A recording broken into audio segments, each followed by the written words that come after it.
கர்த்தராகிய இயேசுவை நீ உன் வாயினாலே அறிக்கிட்டு தேவன் அவரை மரித்தோரிலிருந்து எழுப்பினார் என்று உன் இருதயத்திலே விசுவாசிப்பதால் ரட்சிக்கப்படுவாய்.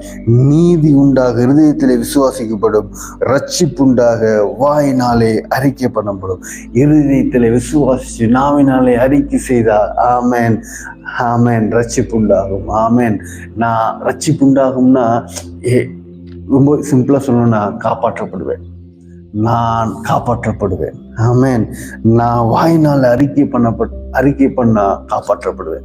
நான் சூழ்நிலையிலிருந்து காப்பாற்றப்படுவேன், குழப்பத்திலிருந்து காப்பாற்றப்படுவேன், பிரச்சனையிலிருந்து காப்பாற்றப்படுவேன். நான் ஒருவேளை கடன்லேருந்து காப்பாற்றப்படுவேன். ஏதாவது ஒரு டிப்ரெஷன்னா அதிலிருந்து காப்பாற்றப்படுவேன். எந்த விஷயமா இருந்தாலும் சரி, நான் நாவினாலே அறிக்கை செய்யும் பொழுது காப்பாற்றப்படுவேன். கிறிஸ்து மரித்தோரிலிருந்து ஆமேன் எழுந்தருளி இருக்கிறார், அவர் உயிரோடு இருக்கிறார், அவர் என்னை காப்பாற்றுவார்னு சொல்லி இருதயத்தில் விசுவாசி நாவினால் அறிக்கை செய்யும் பொழுது நான் காப்பாற்றப்படுவேன். ஆமென்.